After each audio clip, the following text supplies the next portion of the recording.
4, 3. Live from the internet, this is the Crystal Chronicles, your Dissidia Final Fantasy Opera Omnia podcast. Today is July 3rd, 2019, and we are streaming and recording episode number 60. Hooray, episode number 60 hype. We welcome all of you. My name is Mark, and I am joined by our very own Lalafell dancer. Hold on, I got names for you guys. I'm on the Final Fantasy 14 name generator. Dada Chasusha Juju Chusha, also known as Mino Spellgood. Hello, Mino. I'm gonna link the image I said was my character to Mark. I think we all had a good laugh there, but yeah, Shadowbringers has come out, the new FF14 expansion. Anyone on our Discord has known that I've disappeared this last few days, and I've been on that every waking hour. I am a ghost right now. This is such fortunate timing. I was going to log off for this show anyways, but the servers have crashed, so they're down right now. So I am full. You guys have my full attention, and I am drinking for the first time since the game launched. And I am also exhausted, so this will be a fun show, guys. And also joining us is our co-host and dear friend, our very own Ara Scholar. Oh, these names are hilarious. Cyricus Byru Jenek. If these are actual like Final Fantasy 14 names, I'm gonna kill myself on stream. We also call him Kreese, aka Zerank. And he also does play Final Fantasy 14. How you doing, Kreese? I have not been killing myself in Final Fantasy 14 the way Mino has. I've been taking it in moderation and enjoying it, which, is a good thing to do. Everything in moderation. That's not fair, though, because World of Warcraft is your high-end game, and FF14's mine. So there's a big difference. I'm sure if a new WoW expansion came, you'd be doing the same thing. I would not be grinding myself to death. Wow. And for you viewers at home, I am a competitive Candy Crush player. Not at all. I just play DFFOO. Literally, that's all I do. I did crack open my kids' account. My kids have a account. So I try to get some gems and tickets so that they can get Sephiroth stuff because they don't have Sephiroth on their account. So that's very cool. Yeah, we'll see if we can work up that. So some news to share before we get into the meaty topics that we have to cover. First of all, thank you all. I was on vacation last week and unable to be here, so we did not have a show. And so thanks for joining us, and we realize with the summer and schedules and everything else, it kind of get a little crazy, but we're glad to be back and talk about all this stuff. We did have maintenance, which unlocked a new feature, which I'd like to get some of your guys' take on, where if you pull a weapon for a character and you don't have that character, you automatically unlock that character. So, for example, the Rinoa event came out. I pulled on her banner before I played the event, and as soon as I got her EX in my first multi-pull, she unlocked, immediately. So what do you think's going on with that? What is that all about? I don't know. Is it just something nice to have? So in JP, this came in the second anniversary, and it came because they wanted to release characters that were not available anymore. For example, Charlotta was December in JP, right? And the anniversary was February. And for the anniversary, they had a bunch of banners. I think they had 8 banners, and one of them had Charlotta come back again. So they implemented this so you could pull on these characters and get them because they were just no longer available. LCs weren't in yet, and the events were gone. So that's why when this dropped for us in GL now, I think the speculation has been going crazy over the reworks and what would come in the summer banner. We had no idea what these summer banners will bring. And this says that it might be a recent event character that might have faded, and like just basically anyone's game for the rework or EX repeat now. We can't just assume it's going to be an LC character, a character that's readily available. Yeah. And I think it's also a great quality of life because, let's say, what's a new character? Paladin Cecil, only available in Arc 2, Chapter 1, Chapter 4, whatever. The most Chapter recent 2. Chapter 2, and the most recent one. And let's say you're a new player and you pull his 15 CP that's in the general pool, and you won't be able to use him until you've played like 20, 30 hours of this game. That's no fun. That's a waste of a pull right there. So it's really nice, but most exciting for us veterans, it means anyone is in play to come back on the banners at any time. A couple things from Twitch. Jake says it might be worth noting that if you get something from the weapon token shop, it may not unlock the character, or so the rumor is. I have not tried that to confirm, so we can look into that a little bit. And Stagnated is saying, I think what he's implying here is that Beatrix could come back on a banner without coming back on an LC for us, since her timeline's a little messed up. So that's another option. Yeah. Oh, the Beatrix is a big theory on a rework because JP's getting. I don't think so, but it is a good thing. And everyone in chat is saying you can play Paladin Cecil anytime. No, you got to get through Act 2, right? And you have to beat all of Act 1 to do that. So if you're a day one player, actually, from my understanding, you do not have to complete Arc 1 to start Arc 2. Yeah, you can start Arc 2 right away. Okay, guys, but the Act 2 enemies are like level 50, 60. Come no, on, they're guys. not. What? No, they check the levels for the normal mode. They're like 5 to 30. Yeah. Maybe they get to 50 at the end of the chapter. Yeah, normal. We Fine. Let's say Jack and Lillicet, who are like 11 chapters deep into the story, and you're a day one player, and you pull an off banner or something, and you can't use this character for like 30, 40. You guys know what I'm talking about. Stop splitting hairs. Oh, Chris, anything to add on that?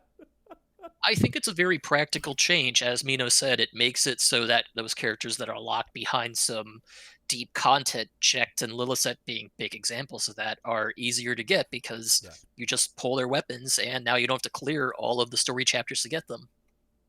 Very nice. There was also a bug when Rinoa hit, that the single pulls basically froze or did something stupid.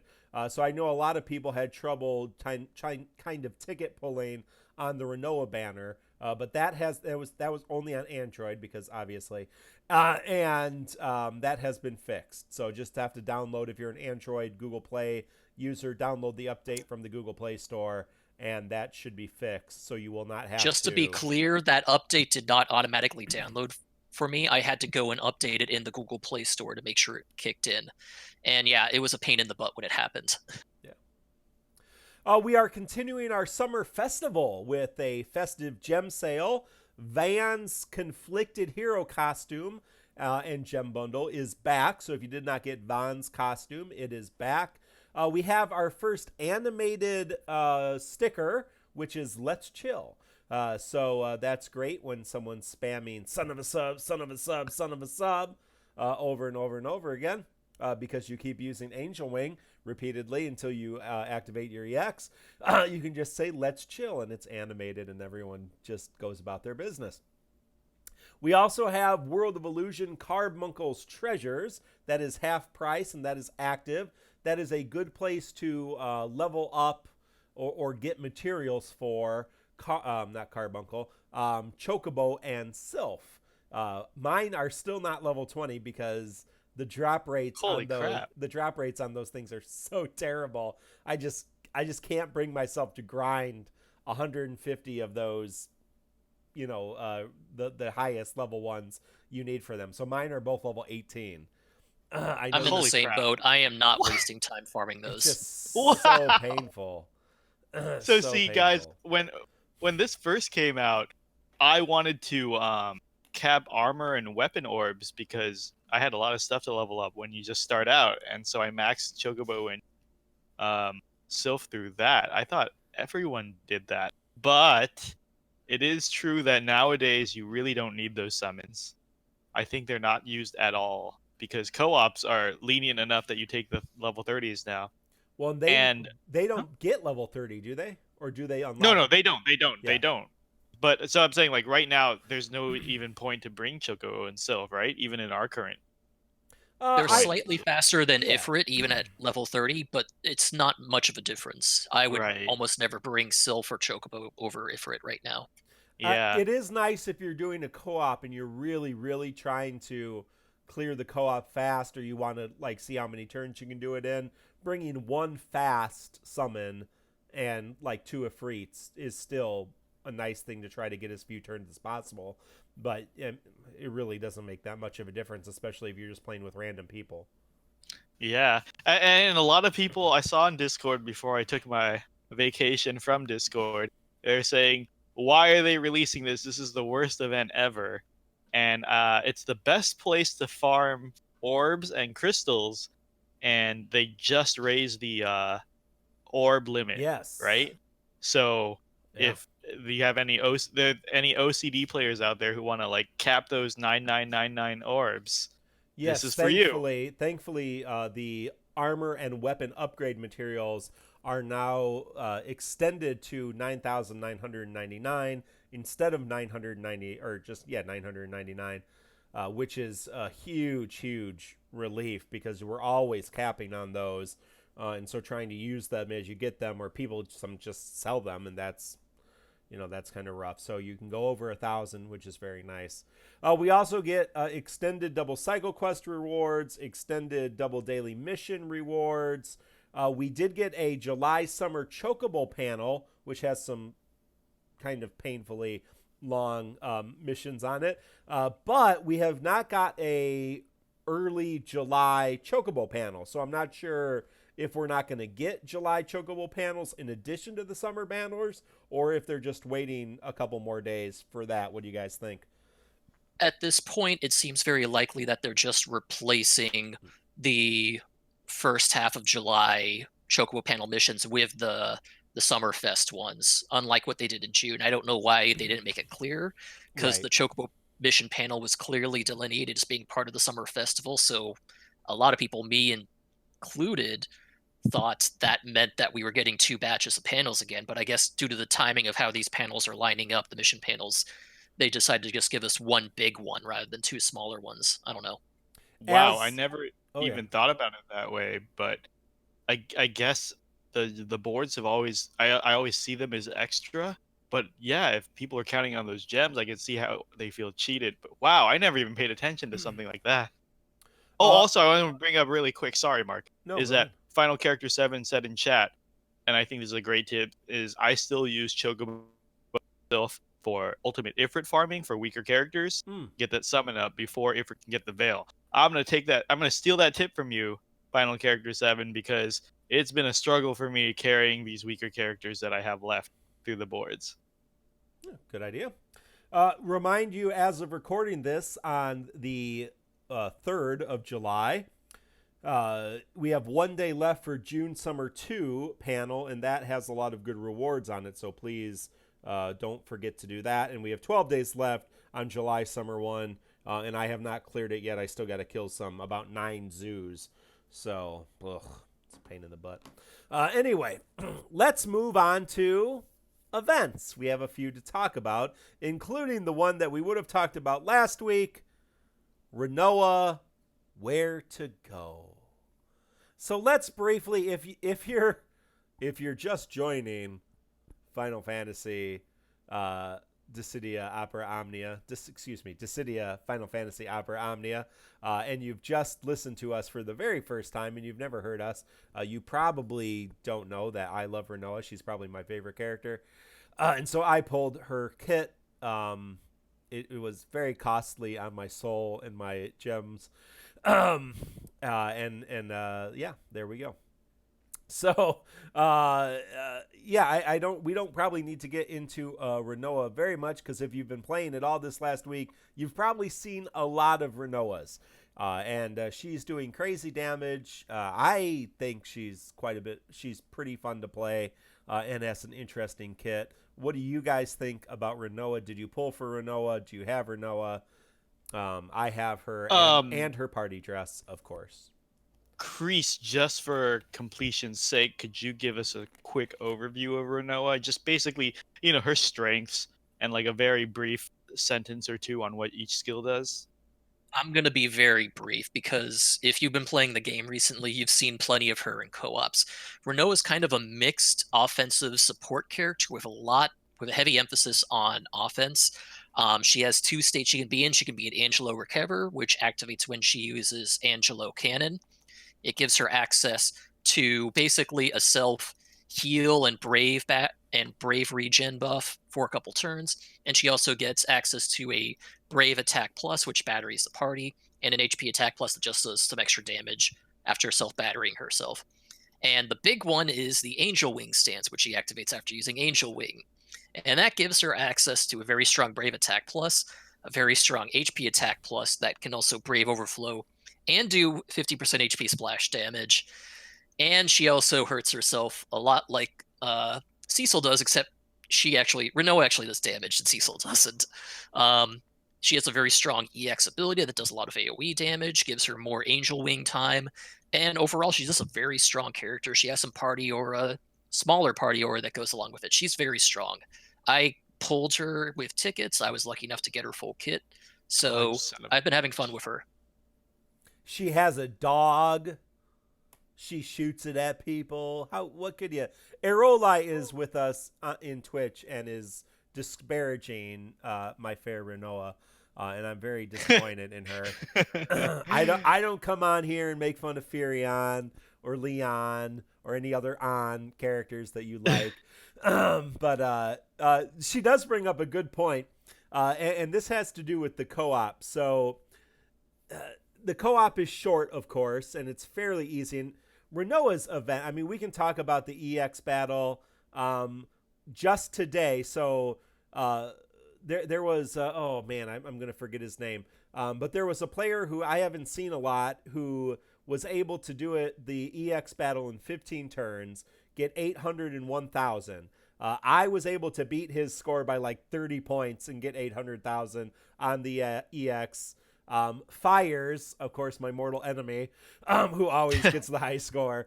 He got like 860,000 in 15 turns. But today on our server, Blob posted a 14-turn battle, over 900,000 score for the Rinoa EX battle. So,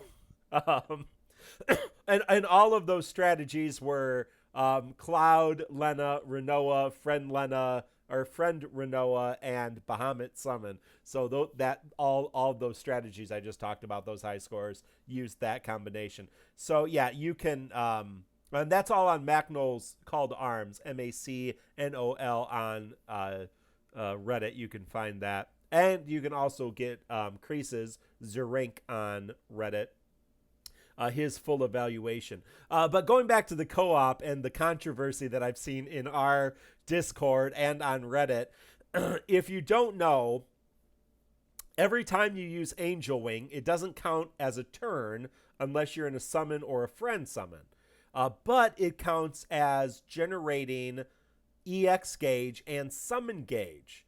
So if you bring a fast summon and you do it right, you can actually get Rinoa's EX charge, which is a fairly slow charge, fairly quickly. So basically in co-op, you do Angel Wing, HP attack, then you can do Angelo Recover the next turn. Then you do Angel Wing, Angel Wing, Angel Wing, and your EX is activated. So that seems like great to me because, hey, of course, you want to kill the boss fast. And if you have a fast summon, sometimes that will trigger the summon too.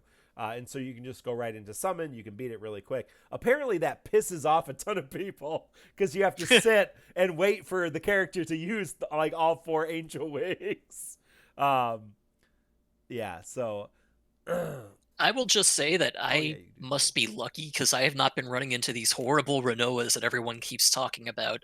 I've never done it, or I think I've done it maybe once just to charge fast to finish off a fight. But for the most part, I do not run into these people running these Rinoas where they're spamming Angel Wing to get their EX off.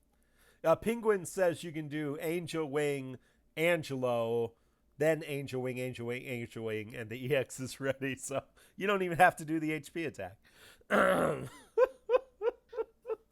It's hilariously fun. So to cover the event itself, did we talk about the EX already? It's not worth mentioning. It was easy. I mean, the 900,000 the points. video compilation thread's already out. It suggests you look to Reddit and that list from Macnol if you are looking for help with the fight, but it was pretty straightforward. This is just supposed to be.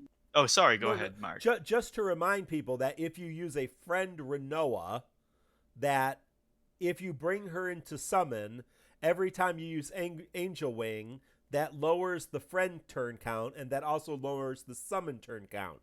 So if you want to use Angel Wing before you summon, and you probably only want to use Angel Wing once if you're using once or twice, depending on what you're trying to do. If you're bringing Rinoa as a friend, she is actually a really good friend unit, especially in that fight.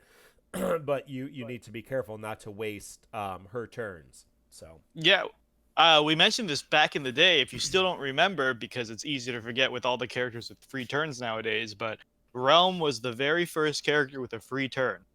Apparently, when they coded her into the game, they did not have this restriction before. So if you get Realm's free turn on her sketch and summon someone else, that summon gets 6 turns. So you'll notice every other character that's come since, starting with Lightning, who has free turns, they have a qualifier on them saying these free turns do not work during summon or friend summon. Whereas Realm can cheese the system. She actually gives a free turn for summon and friend summon, an extra turn. And that's why we're talking about Rinoa and her free turn not count. If you ever want a 7th summon turn or a 6th friend summon, use Realm. I mean, she's not good enough, but her EX and Rework are coming up right now, right? Yeah, like her EX and coming in the Cosmos era, it's something to consider. But Rinoa's EX was considered the epitome or the lowest point, depending on your perspective, of garbage time. It is soloable by Rinoa. It is duoable by any new DPS like Kuja or Golbez, or even there's duos of Squall on there. This is the easiest EX as long as you have some sort of AoE DPS. But as we were saying in the pre-show, garbage time is coming to a close soon. The Lulu event is supposed to raise the difficulty so people can't solo run it anymore. And then we know that Cosmos is around the corner at the end of the month. Kreese, I have a quick question for you. A friend of mine just asked me, isn't Golbez still superior in single target to Rinoa because of the Dark Imperil and because of the skill 1 that's single target only, that has overflow and a double Brave plus HP? He's saying in short bursts against a single target, does Golbez still outshine Rinoa, at least in that area?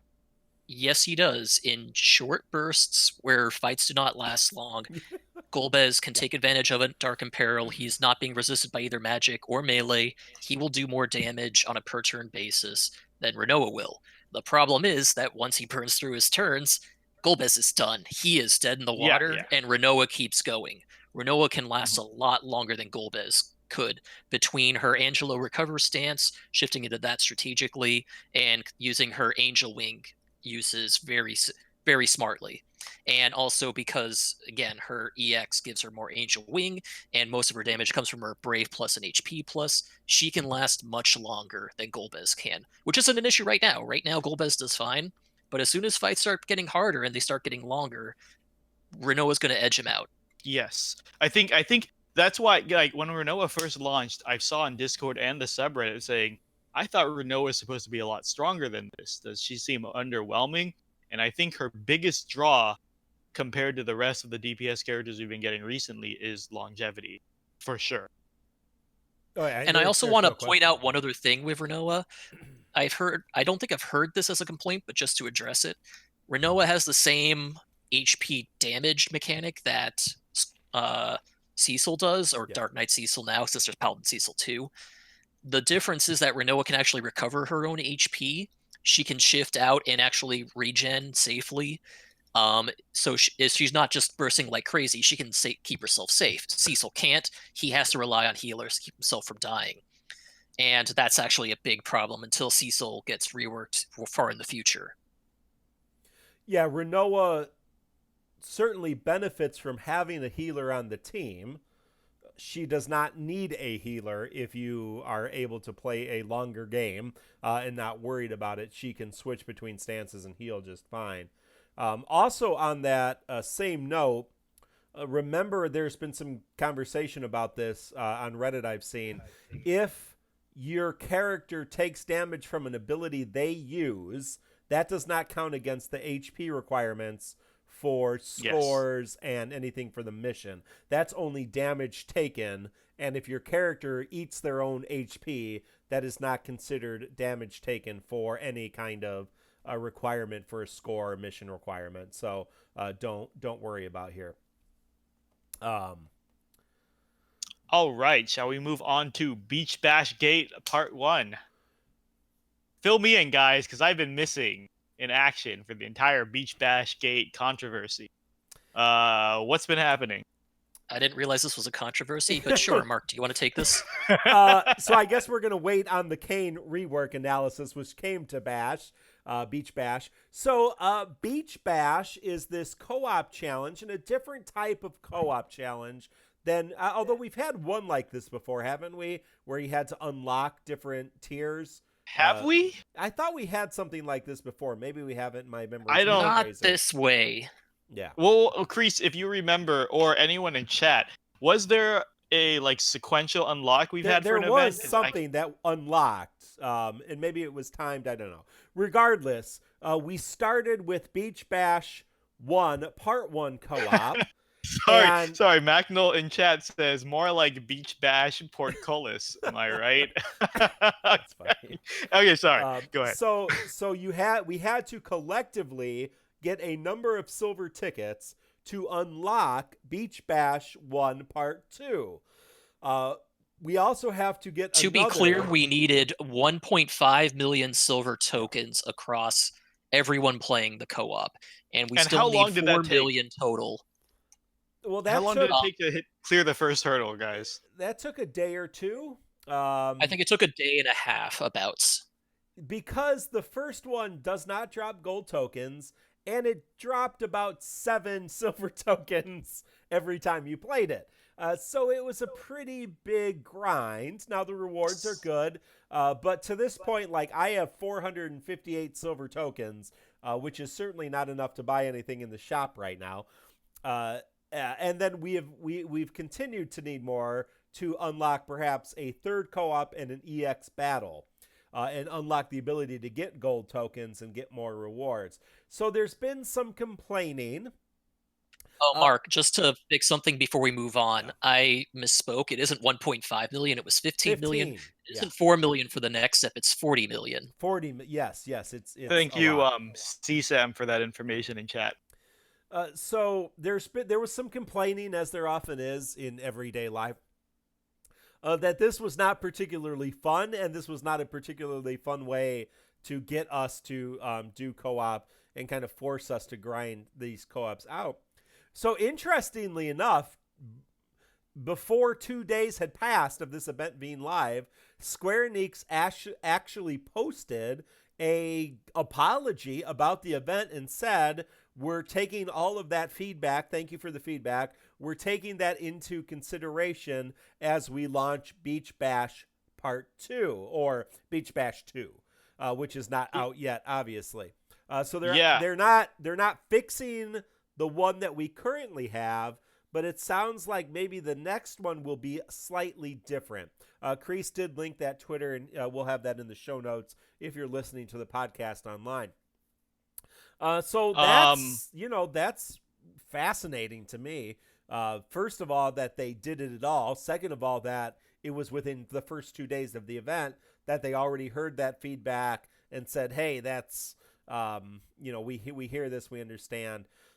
It's taking a long time. and we're gonna try. We tried something different. Maybe it's not working. We'll do better next time. So I really appreciate that.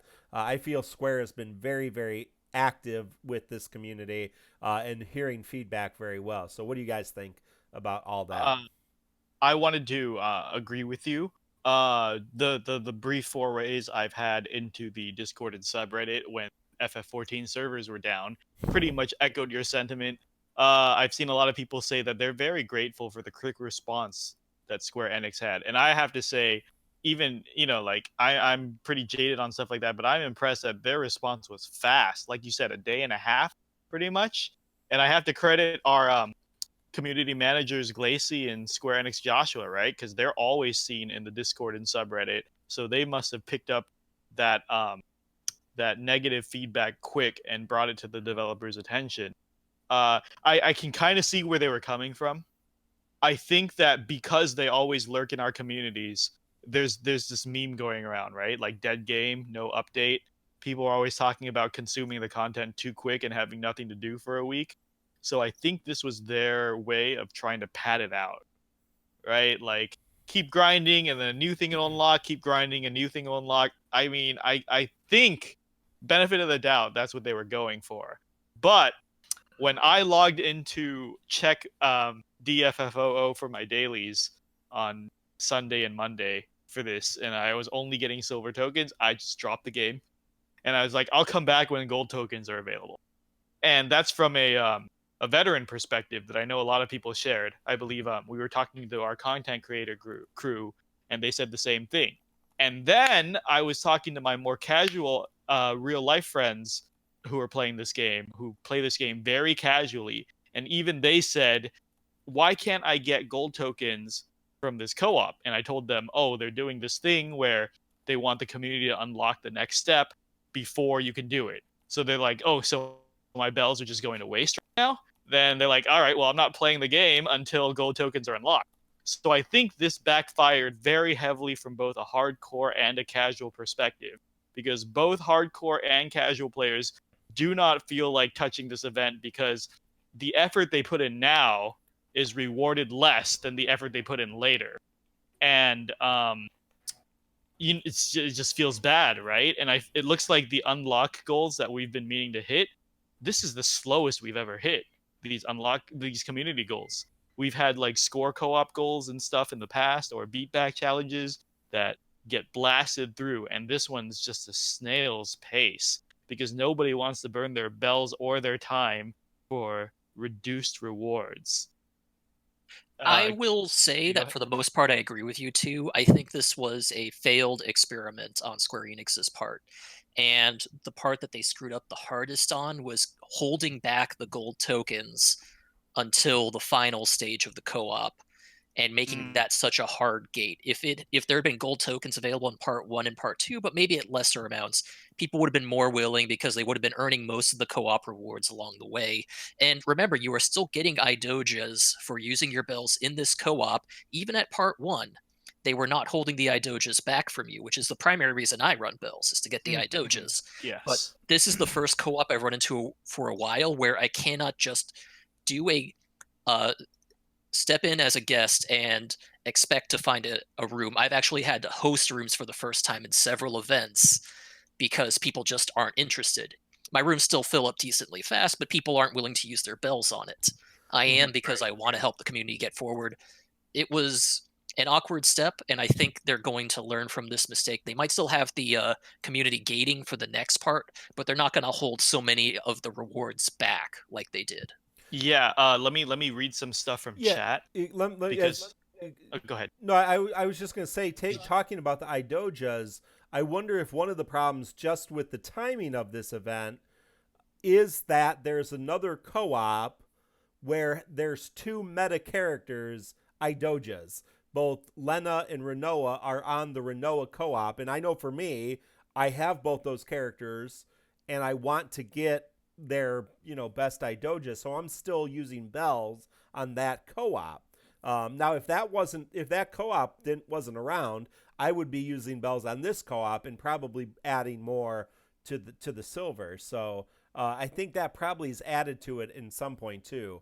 If the Beach Bash 1 was the only co-op available, we would probably already have the tier broken, the 40 million. So go ahead, Mino, read some comments. Right. So chat's been blowing up as we've been talking about this. So there's a lot of feedback to gather here, but mostly, some people and I personally agree with Kreese's assessment that if golds were available from the get-go, this would not have been seen so negatively. Or if anything, CSM proposed like if they started with normal rewards from the co-op and then each stage boosted. For example, if we just got the normal amount of Adojas and tokens from part 1, and then we unlock part 2 and it's like 150% rewards, and part 3 is like 200% rewards, that might have been a lot more fun. Like, instead of feeling that we were gimped from the beginning and working our way towards a normal state, we would be going from a normal state to a boosted state. That'd be a lot more fun. A lot of people are saying gold tokens from the beginning would have been a good idea. Like they say the concept was okay, the execution was terrible, is what a lot of the feedback is saying.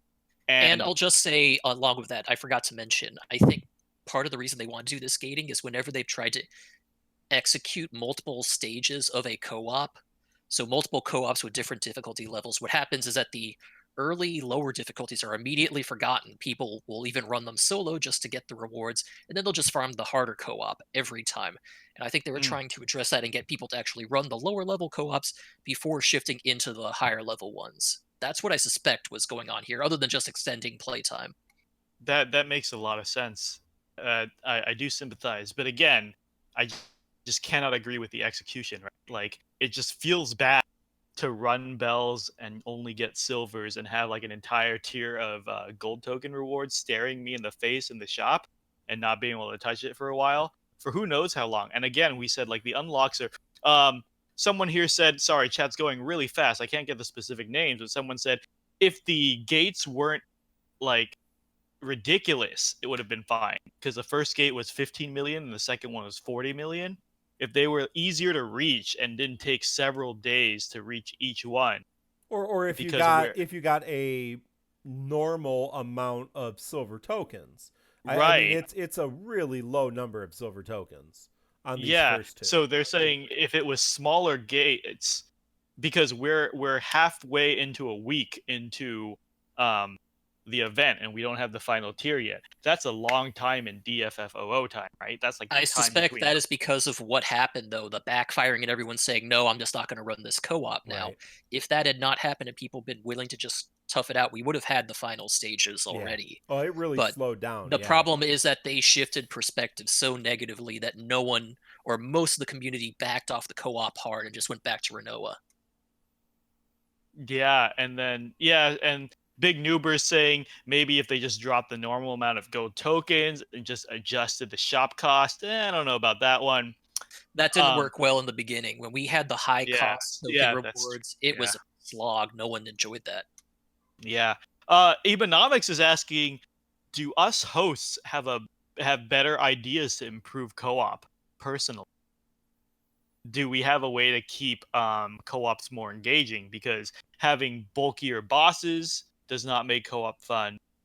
Making them very long with multiple waves does not make it fun. What is an organic way to make co-ops better? I think Renoa should always be synergy, so we can do spam Angel Wing over and over and over again. No, I mean, I think eventually I the. Oh, go ahead, Chris. I do not have a good answer to this, and that's the reason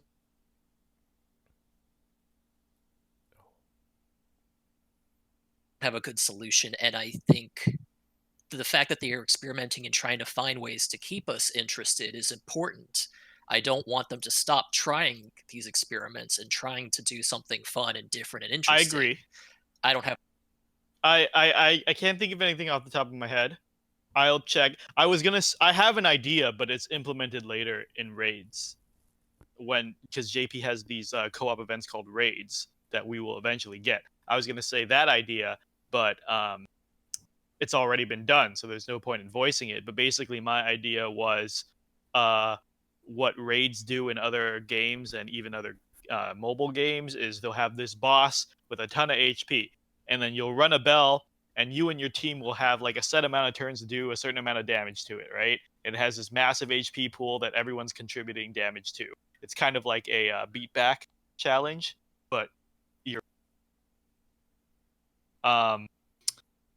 but I think that's already being implemented. That's my only idea. It's not a great one, but just to cover some more things that have been said since we've been talking in chat, Crisis Core says 40 million seems very much like overkill, especially when silver tokens are dropping at a reduced rate. And Polish Prince is saying, yes, it's obvious that this was designed for community engagement, but the amount of people saying the rewards aren't worth it initially and not playing the event is counterproductive to its intentions. Oh, Penguin 6 wants to say one way to fix co-op is by adding a guild community system inside the game where you can run complex fights for co-op rewards, maybe like a guild leveling system or guild rewards or something. That's something that's very common in other games as well.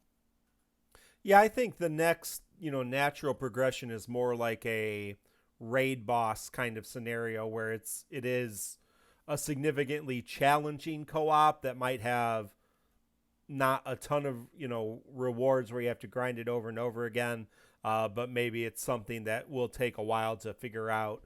So I think that would be something perhaps in the future that we could see. So moving on again, it is what it is right now. Please, yeah, thank you. Ibinomics says they do exist in Japan, so Right. well, we do have something to look forward to, right? And I really have no information about what they look like in Japan, so we can talk about that when they get a little closer to us. And they may come earlier, as there is likely going to be some different things coming to global in the near future. So we'll talk about that when and if it happens.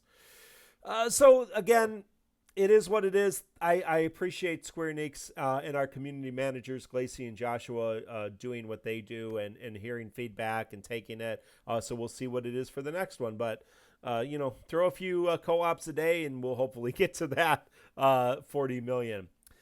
With this co-op came something else that is exciting, a free banner with Kain, Lilizette, and, who else is on this? Vaan.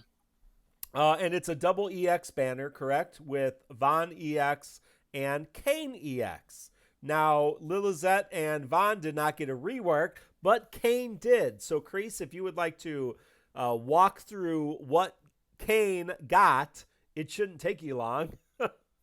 No, and I also just want to gloat a little bit and say that I called this coming from the day they announced that there would be more Awakening reworks this month. I called Kain would show up now. So thank you all. I can predict some things correctly. Not many, but some things. Okay, I'll let you have it. Kain's rework was actually pretty light compared to some of the massive overhauls we've seen with the likes of Cloud and Furion from last month. His Crystal Strength 54 passive raises his max Brave a little bit now with active buffs. Jump 3 extension gives him an additional jump use. He now deals a 2-hit Brave attack before the HP. He can Brave Overflow. It makes his jump Brave Plus command stronger. And Gungnir is now hits even harder than it did before. It performs 4 Brave hits instead of 2, so he's less likely to not be able to cap his Brave because he just isn't able to deal enough damage in one turn. Basically, it raised Kain's damage to an 11 from where he was before, which I think was about a 7. It basically overhauled his damage as much as possible without really going crazy. And I think that's what I call it. His Awakening rework brings his damage potential up to the current era, but he continues to be the selfish DPSer he was before. The only utility he has is the ability to knock back opponents with his EX, which is on a slow recast, so it isn't too often. Tifa can do it more often. So it's okay. He's strong right now. He can burst like crazy. He can burst as hard, if not harder, than Golbez in some situations. Holy. He's strong. Wow. People keep asking me what my opinion is because it's no secret that Kain's my favorite character. But because I have a bias, I'm Um, I'm underplaying his accomplishment and saying I think he's strong right now. I don't think he's hanging with the big dogs of the era, like Rinoa and Golbez, etc. But I will be trying to take him into Cosmos now, just to see how viable it is. I haven't played him out of Synergy, as I've said in the pre-show, but I just gotta say, honestly, it's just I regret less and less Kreese pushing me to pity Kain, because I had a ton of fun with him during garbage time, ran him constantly, ran him in all the co-ops, and he's Synergy again in this co-op. This is like the 4th co-op he's been in Synergy this summer for. It's just I've been getting a lot of use out of him and having a blast. I gotta thank GL for always changing up the game, throwing us these curveballs to keep things fun. Because if I was following the JP schedule, I never would have predicted Kain being this much fun to pull for. I will also say that I'm really grateful we got this Awakening rework as early as we did. For those of you who do not follow the Japanese version of the game, Kain's Awakening rework uh, arrived in Japan after the second 70 Awakening wave had arrived. Kain did not get a 70 Awakening with this rework. He just got the level 60 rework. So most Japanese players, I think, considered him dead on arrival. Yeah, pretty much. Because like we were theorizing when you predicted Kain for this week, was that the rework did nothing for him at the end of the Cosmos era when he originally got it, but now pre-Cosmos era, it makes him viable again, which is a great shakeup. So that's what you called that because of that, and you said that because Rinoa was likely to be a synergy character, they would enforce range weakness on range and magic weakness on the EX. I haven't checked the co-ops to see if that's actually the case. It's But ranged Vaan, weakness and a couple elemental weaknesses to help Vaan out. No got it. magic across the board weakness, but that still helps Rinoa. It still helps Kain, and it helps the synergy Vaan. Yeah. So I don't know if this is diverging too much, but what are your predictions for next week's recurring EXs and rework? Oh, great Oracle. My prediction is the next rework we'll see is Squalls. Tidus is probably as likely at this point. Neither of them are overwhelmingly strong. In fact, Tidus's might be worse than Squalls. And honestly, with how much Tidus has gotten a lot of fanfare in the GL side of the game, I wouldn't be surprised to see him. I don't know what the other repeat EX is, but maybe Beatrix. That would be a little bit of a stretch, but Huh. maybe Beatrix. So no hard calls for you. I'm saying that if you were to ask me to put down money on a guess, I would say Squall's coming next week as a rework, and maybe Beatrix as synergy, but I don't know. That's interesting. I mean, I think it's a smart move because Beatrix is going to be debuting in JP very soon. So if she looks good in JP and the GL devs know we look at JP, then it's a perfect time to rerun her EX, build the hype, and have people pull for it. Even though she is dying out fast in GL, and we wouldn't see her for another 10 months, but that hasn't stopped our pulling habits so far. And also, go ahead. Beatrix is still decent. She's falling off. She's nowhere near as strong as she used to be, but I've been using her in the Perfectum events, which we're going to be talking about next, and she still carries her weight. In content that's not the tippity top hardest stuff, she does very well still. Just want to shout out to the Broadway Saiyan joining us on Twitch and hosting us on his Twitch. So thank you. Make sure you're checking out Broadway's channel when he streams and does tons of YouTube videos that are super helpful. Just did one with Lids about Sephiroth, who launches here in 10 minutes. So just make sure you're supporting Broadway. 40 does a lot of good work. And want to welcome Kugelschnaps, new to the podcast. Yeah, we do a podcast about this game, which you seem to like. So thanks for the cheers. And welcome to any new listener. So we've been doing this for 60 episodes, so we somewhat know what we're doing, I think. But we just have a lot of fun talking about DFFOO. And you can catch any of our episodes. And last week I said I caught a few of them. Some of the older ones, and they're still pretty fun to watch and listen to at tccpodcast.com. There you can stream all of our podcasts, and you can also check us out on Twitter and everything else, and join our Discord. So we'll talk about that later. So anything else Mark, about Kain? Yeah. yeah. Let me cover chat really quick before we move on. Please.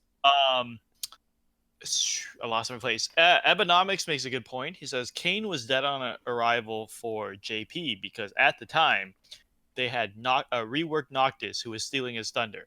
Kain's one big niche is that every time he's updated, he is the strongest ranged DPS, not named King. And because Noctis was already available, and we know from experience that Noctis dominates the Cosmos era, that he just could not bring enough to the table to warrant being picked up again. Sorry, I got a plane flying through. Give me 1 second. Are you playing Final Fantasy 14 as we're podcasting? No, New location. Lots of near an airport. Okay. Oh, that's cheaper. Yeah, it is. Yeah, and so basically, a lot of people are saying, Kain's rework is ingenious because he will stay very viable as a top range DPS till Noctis comes through, which from now is a few months from now. So it is a very good positioning and a very good decision on Square Enix's part. Back to you, Mark. Yeah. Thank you. Moving right along, we also got the, I guess, second half of Perfectum Lost Chapters. So Perfectum Lost Chapter Trials Part 2. This gave us the rest of the Lost Chapter characters that we initially didn't get weapons for. Is that a good way to say it? From Thancred to Kistis. So those were characters we did not initially, or some of them we did. Didn't we get Kistis? Didn't we get No, her? we did not get a free 15 for her. No. So this has covered This all is the of second the half characters. of the LC basically. So if you've already completed all those LCs or not, you already got their 15 CPs and 500 gems per clear already. So if you've beaten those LCs already, you logged into the game and got a whole bunch of gems, 500 per each, and one copy of each 15 CP. Several of those I didn't have max limit broke. Several I did, and so I sold them for Power Stones, and then continued to limit break the ones that I didn't. So a welcome free gift from Square Enix. Tons of free gems. We got tons of gems here these last couple months, and so keep them coming, Square. We appreciate. Oh, that's what I forgot to include in the news. The community stream rewards. We got 3,000 gems from that as well. We did. Oh, we started. That's a good point to bring up really quick. Is that Global's a little spoiled. We get everything JP's gotten, and more often than not earlier. We always usually get more than JP. The one thing we're missing that GL always complain about is that JP always gave monthly gems per stream since their first anniversary. So we're 6 months late, but basically since their first anniversary, JP's been getting enough free gems for a free multi-pull every month, and it ranging anywhere from like 4,000 to 7,000 gems a month. We got 3,000 for the stream, which I still think is very generous because, as we were arguing in our Discord, we got pity a year before JP did. And I would rather have pity a year before JP did than roughly 10 to 12 free multi-pulls, because those could all whiff. Whereas I just know among the content creators, we said we still got the better deal, but it was generous for them to throw in these monthly gems as well.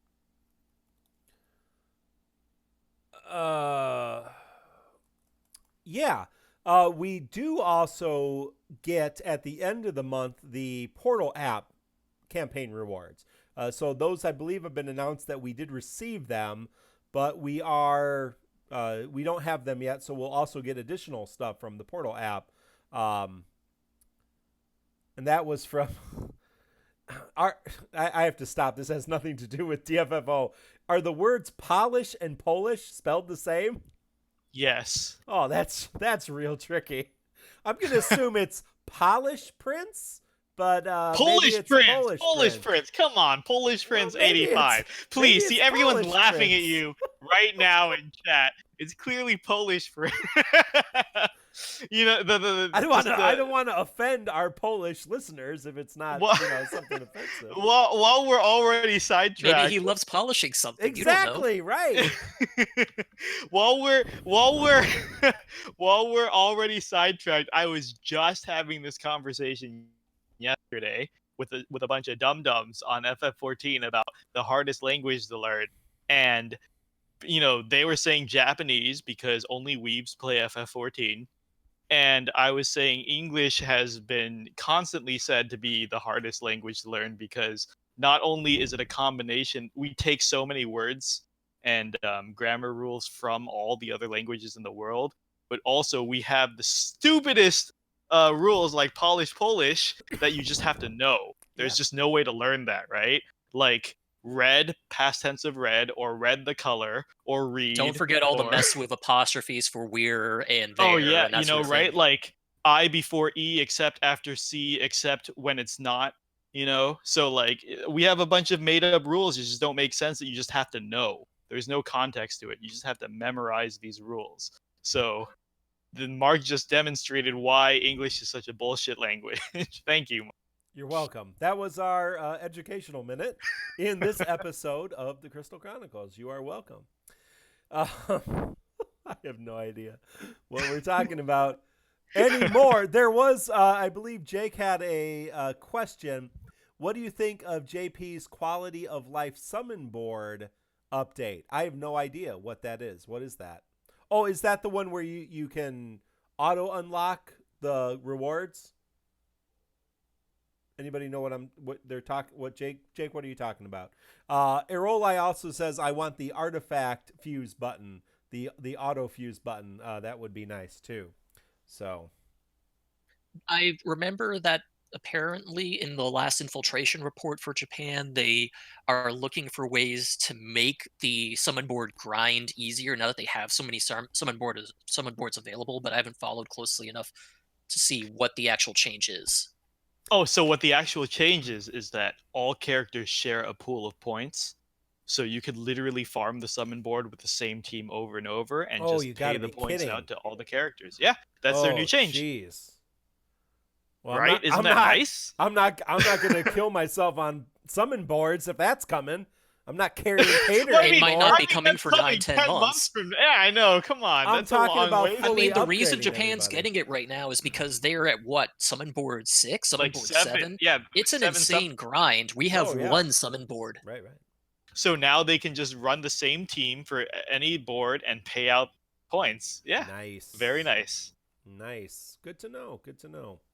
The Perfectum, I did do all of the Perfectum battles. Again, they are heretic-style battles where you have to use different teams for each one. There's no synergy.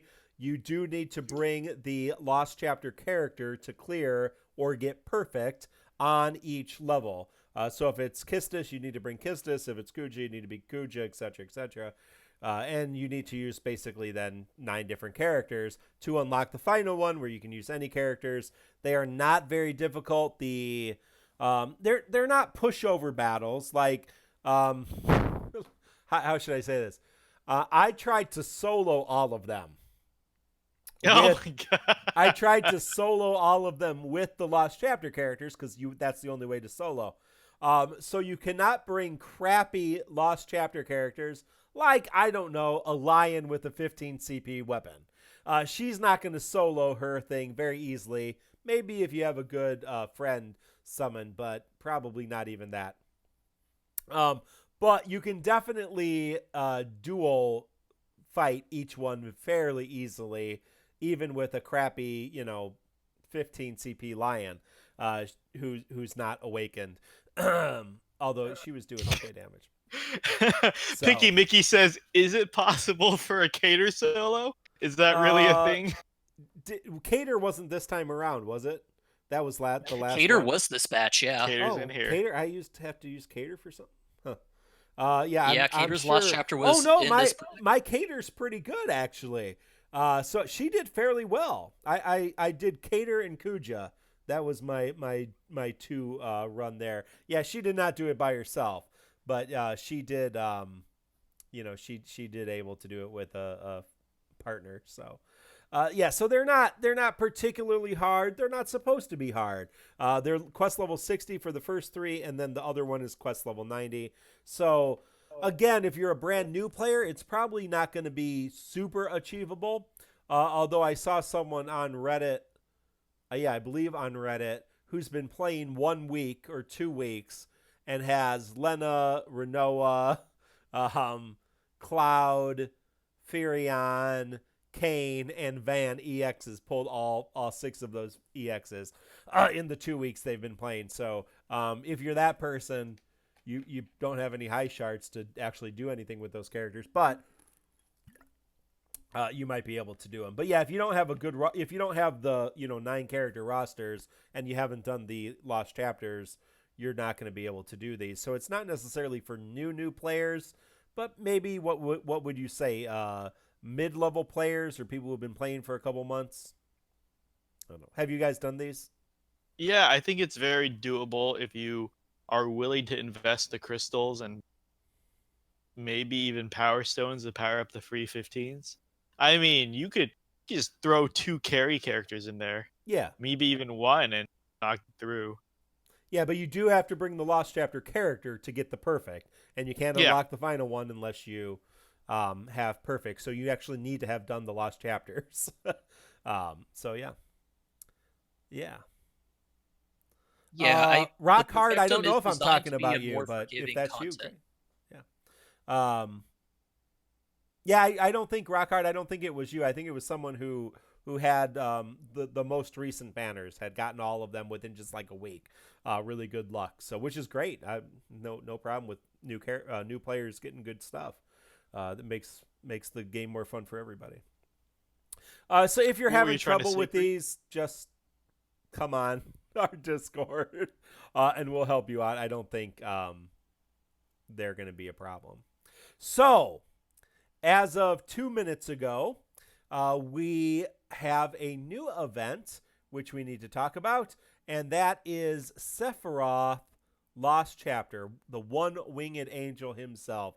So, Kreese, of course, Kreese does evaluations. That's Zerink, Xerink, on Reddit. Our friend Josepher did a video evaluation of Sephiroth. Our friends Lids87 and the Broadway Saiyan did a video evaluation of Sephiroth. Probably some other people have too. So there's a lot of information, but let's hear it from the professor himself. What did Sephiroth get in his awakening? Kreese?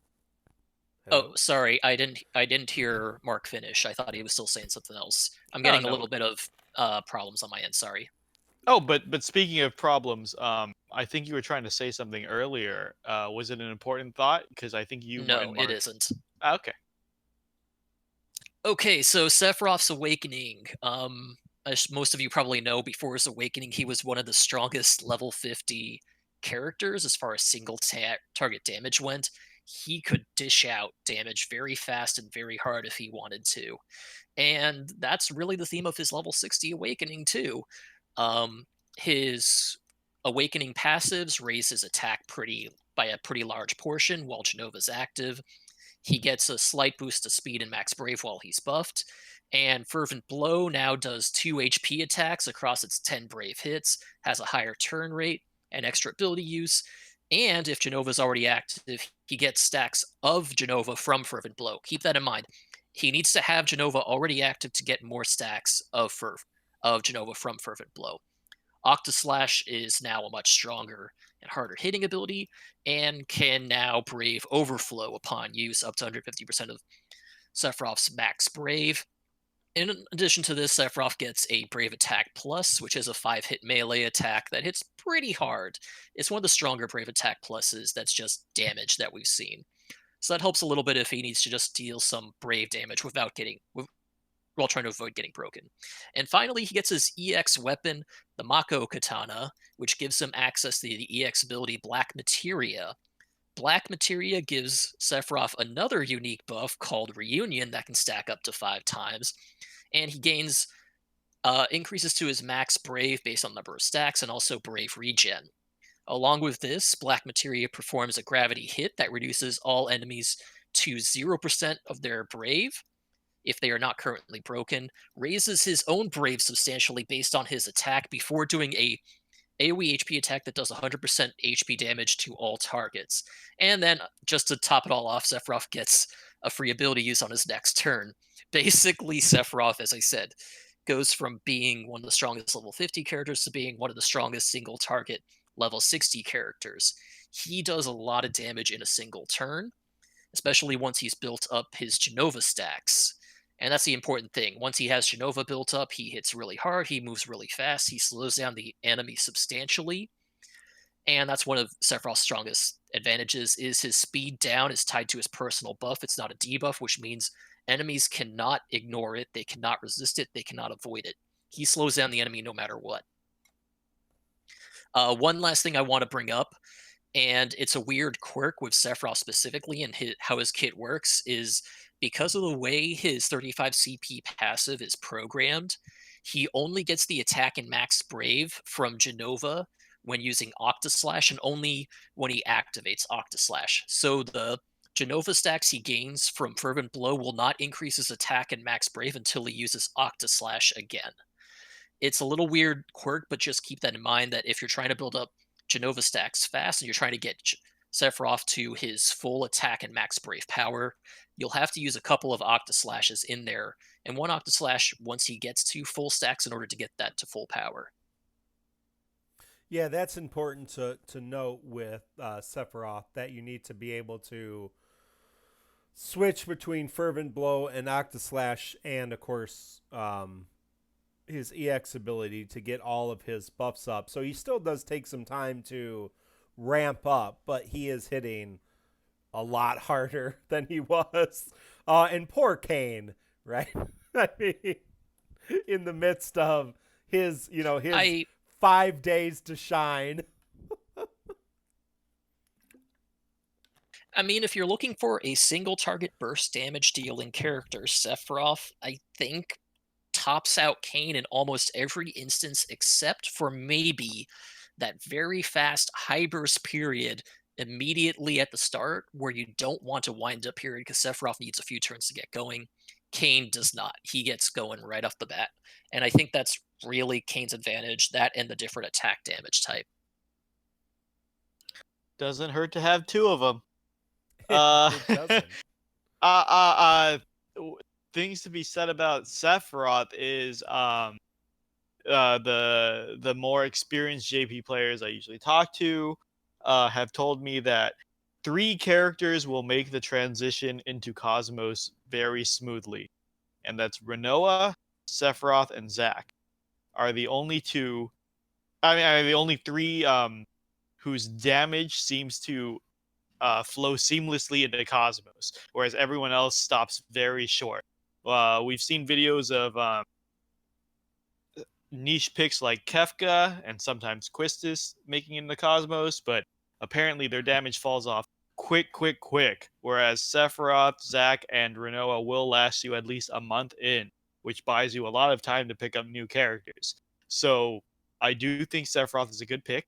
He has a Gravity EX, reducing Brave to 1 and then breaking, which is very valuable. He has the Sloga aura, which, as Kreese said, slows all enemies as an invisible debuff, which will be unseen until Vaan, which is super unique. You can't undersell something like that, and you can't oversell something like that. It's very strong. And I just wanted to mention, it's a little late now, I was saying he was overlooked at the 50 era in JP, but because we got those early Hell EXs that he actually held up very well, he was actually more valuable in GL than he ever was in JP, because his strength was seen as unneeded in JP, and then we got those ridiculously difficult fights that he actually helped a ton for. So that's a good assessment of Sephiroth's strength, people might say he's overkill, but clearly his strength really, really shines in harder content. So I think he's a good pick, just not one that I'm personally pulling for. So that was going to be my next question. Are either of you planning to pull for Sephiroth? I personally had pulled on the banner the first time, and I have all 3 characters max limit broke. So my plan is to spend tickets in hopes of getting Sephiroth's EX. I have 202 tickets. We'll see how far that gets me. Kreese, what do you think? I am in a similar boat. I have all the rest of the weapons on the banner. They're Vincent's 35 CP is not max limit broke, but everything else is. So I'm going to go with tickets. I have a huge pool of tickets from the last several events that I've been saving. I will probably spend them all on this until I get the EX. And if I do not, then I'll have to exercise restraint and save gems for something else. A banner that'll be a little bit more appealing and less likely to just give me power stones. I have the exact same opinion as Mark, which is basically most of everything is MLB on this banner for me. I don't have Sephiroth MLB, but if I don't get his EX, I'm not going to be using him anyways. I'll throw all my tickets at him. I just threw 42 tickets at him, which is everything I had, and I struck out, but any tickets I get, I'll throw at him because I think he's a very strong addition, but I am saving my gems for Jekt on Sunday, as I've been saying for a month now. Yeah. Well, we can. We have not had time to play the LC, but if you remember from the event the first time around, the boss is a mankin Sephiroth with 2 other mankins who both have a considerable amount of HP, I believe. So again, it's not Cosmos era yet, so it should be very doable. But we'll get some strategies again. If you want to join us on our Discord, please come hang out at our Discord. All kinds of strategies. We have a lot of very, very good players. Blob, Amaterasu, Tatsumi, Erolai. There's tons. There's other people I'm forgetting. I apologize. Tons of people who are doing videos and everything else. Macnol collects all of that information and shares it. I think Macnol does the LCs, right? He's been doing the LCs as well. Yeah, he'll do the EX for Sephiroth as well. So yeah, definitely come check out how we can how you can do that if you're struggling with that. I'm sure there are going to be lots of non-Sephiroth teams used as well. So yes, a very mannequin heavy LC. They're not mannequins. They are mankins, right? That's how the language is. No, it's still mannequins. It's just spelled funny. That's BS. They are mannequins. There's no I. Yeah, they're mannequins. I understand they're mannequins, but there's no I, right? No, there is There is an I. MIANNIKINS or something like that. There's still an I bullshit. there. I could swear there is no I in. Well, check again because they're all over the place in this LC. I'm going to check right now. Figure out what the hell. Oh, son of a bitch. All right, so they are mannequins. Not like the 80s movie though, so they still don't count. We did build this city on something other than that. Anyway, looking ahead at all of our, this has been a great day for the English language. Looking ahead at other options moving forward, tonight is the Sephiroth Lost Chapter. The 7th of July is Lulu's character event, which will have Jett's EX. And can't wait. Yes, very exciting. And the 12th will be the second part of the Beach Bash. So, with that said, gentlemen, did you want to call this night? Or you had one other thing on the agenda here, Kreese? And we thank Kreese for doing our agenda. It's one of those things that if you guys want to talk about it, we can. Otherwise, we can drop it by next week. I think it might be a little too late to discuss, but it's up to you guys. Predicting the rework coming next week? how we predict Awakening reworks. Like, how did I predict Kain was coming this week? Yeah, so well, let's just talk about it briefly for a couple minutes at least. So the crux of this is when we say, "Hey, we think Kain is coming." How did you know that? And what's the basis for that information? So if you want to go ahead, Kreese, and start, we can talk a little bit more about the coming reworks that have yet to exist. The thing is that most reworks are tied to some sort of event. And that's not true for all. And as it goes further and further into the future, it becomes less and less true. But often reworks are associated with some event. For example, Jack gets an Awakening rework when he gets his EX next Sunday with Lulu's event. Zidane and Vivi, we are expecting to get reworks on the next story chapter. We think Sarah's going to get a rework with Shiva Ultimate. Most of these character reworks are tied to an event that makes it hard to untangle or remove them from. It makes them a lot less likely, therefore, to come early. Not obviously not impossible. We've seen instances where stuff has come early, like T to CX. But usually, if it's tied to an event that it seems like it's important what it does, it's less likely to come. There are other Awakening reworks that were less tied to events and just came on the side as maybe a lesser, more seasonal event sort of thing in Japan, or were just something that came out as a separate thing. And those were reworks such as Kain, Lightning, Tidus. Squalls was, people keep saying, yes, it came with Lael's EX in Japan, but it wasn't really tied to any special event. So when I was looking at which Awakening reworks I thought would come early, I was looking at the ones that weren't tied to a fixed character event or a fixed story chapter or something along those lines. Those that were less tightly tied to a specific event that could be more easily shifted around without disturbing our schedule, which brought us to Kain, Squall, Lightning, Tidus. And then you look at what the reworks brought, why they succeeded or failed in Japan at the time, and Kain was a big candidate for, well, his Awakening rework was so bad at the time it arrived because it just came too late. It wasn't that it was bad, it was just it was too late to make an impact and to make a difference in Japan. By bringing it early, it isn't overwhelmingly powerful. He's at about par with other burst damage characters right now, but it will actually give him some use and some time to shine. Sort of like how Thancred came early for us with his EX and rework, and then all of a sudden he was really strong. He wasn't so strong that he trivialized everything, but he was strong enough that people were interested in him. Yeah, there was actually I watched this week a damage comparison video with Thancred in Japan. So comparing, I believe Sephiroth, maybe was this Xenon? I don't remember who it was. Maybe Sephiroth, Golbez, and Thancred, and just Cloud, Sephiroth, and Thancred, comparing kind of physical single target DPS characters. And so Thancred was, kind of around this area too. So we got him a little earlier.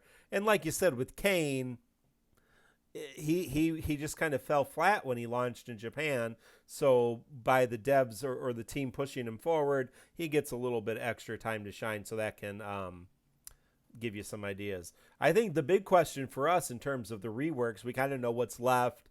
And we know what we could expect. I don't think there's going to be any surprises unless they throw us a 70 era rework early, which I don't think they're going to do. I don't think we're going to get any Zaz level surprises anytime soon. But we still have these... I will say that Square's been a lot more careful with what they've brought forward early and how they've done it, because they learned their lesson from Saz 35, and they've been careful not to repeat that when they give us our surprises. Yeah, the early reworks have been good, but not broken. Right. I mean, they've not been game changing necessarily. They've been good competitive reworks, which is excellent.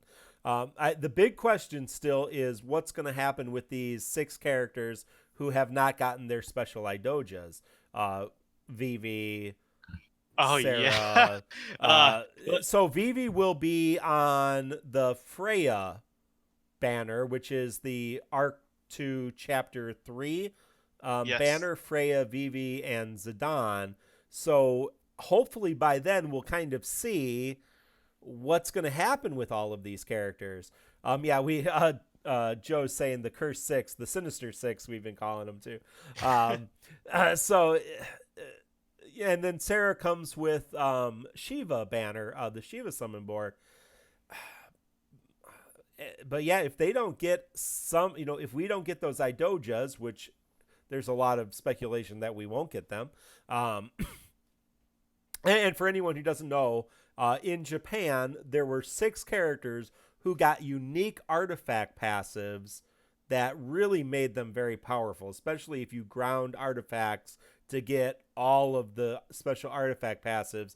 They were either doing a ton of support, great auras, tons of damage, that kind of stuff. So those 6 characters have not gotten those special Idojas in global yet, and they would have already by the Japan timeline. So we're not really sure if we're going to see them as reworks or if we're going to see them as the Idojas themselves, which we're not thinking we are. So we don't really know. So yeah. Let me pick it up from there, Mark. To answer the the theory crafting question really quick is I couldn't be more different than Kreese. I do not think I don't like making assumptions or hype at all, so I just take things as they come. Kreese was making a great case for Kain Rework coming in our Discord chat, and I was just nodding my head and saying, yeah, that makes sense. But not jumping to any conclusions because I hate hyping myself up for something that might not happen and then being crushed. So like there are lots of games that I'm excited for that I don't even think about until the week before they're launching, such as the new Fire Emblem or Borderlands 3. Like I think they're going to be great. I am a huge fan, but I don't make any speculation until they come. So I haven't done anything on the reworks, but again, I think Kreese makes a great point that Squall's coming. I'm wondering how they're going to slot in Lael because Lael EX came was it this month? Next month? Next month in We're about a month away now. Yeah. this month, next month, and I was like, how are they going to slot it in? Because it was a very special event they had to launch Lael EX that we might not get. So I'm wondering how they're going to squeeze that in. But as you were saying about the Curse / Sinister Six that we've been talking about, I am perplexed why Square Enix hasn't said anything about that, because usually I want to say they are very good about having their ear to the ground when it comes to this community. I mean, they must be insanely in tune with the game to launch Kain Rework early, right? Like someone on the dev team, either it's someone on the dev team must really know the game, or the JP team really read the feedback on their side, or our community managers really know us to know that, because let's be honest, most devs aren't in tune with their gameplay, right? Like they'll program, they'll release, they don't know how the balance shifts out. To know that Kain was dead on arrival when he released in his regular timeline, and that he would be good releasing in this timeline, that takes someone with pretty good knowledge of how the game plays out. And I'm always curious, who is delivering this information to Square Enix? Are the devs just that much on top of it? Did JP get so much feedback that they said we're going to do things differently for G? Or are community managers always listening in on subreddit and the Discord to know that the players are saying this, this is the theory that works out, let's make this change? I'm very curious how they always know how to make these big shakeups with like Bart's and even Saws. No matter what people say about the balancing, Saws and Bart's were characters that enabled other characters, right? And I would say that you would need a good amount of game knowledge to know that releasing them early would be a boon than, say, if they released Sephiroth early when they did Saws 35, right? Then it's a selfish DPS that you would just auto include in all team comps, and it would just destroy the balance of the game. But Saws is I think it's very different with the buffs, and Bart's as well with the auras. That being said, with their ears so close to the ground, why have they not said anything about these artifacts and Adoja reworks that the community has been clamoring about for months now.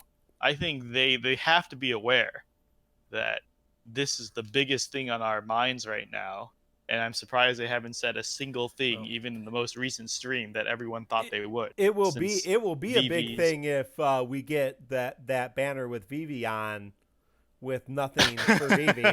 It will be, so we'll see. We'll give them till the end of the month, and maybe we'll get some more answers. And it will be a huge thing if Sarah doesn't get hers, because Yeah. she'll just be trash. So Kreese, anything else on that? Thank you for that. Good conversation, and come on Discord and That's all I had. tell us what you think about who's coming, who early rework we make it. We'll see next week or a couple weeks, 9 days from now, who the other early rework is. So, gentlemen, anything else tonight?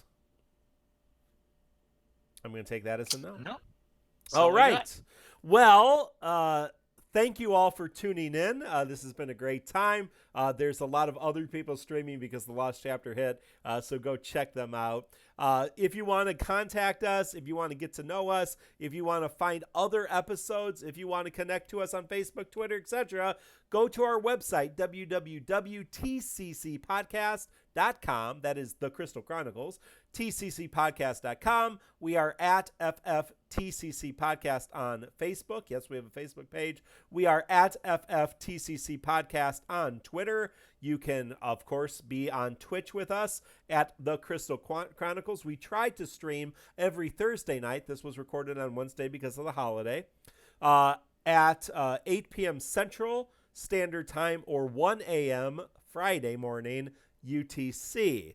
You can search for us on YouTube if you'd like to watch your stuff there, The Crystal Chronicles. And, of course, you can join our Discord, and the links for that can be found on our website, or you can contact us on Twitter, and we'll make sure that you get a link. Stick around if you're on Twitch. I think I'll probably stay for a couple minutes and maybe do some polls. Besides that, for myself, Mark, for Mino Spellgood, and for Kreese, a.k.a. Zerink, we ask that you all have a wonderful and safe holiday if you're here in the U.S. Good luck on your polls, and we'll see you later. Goodbye.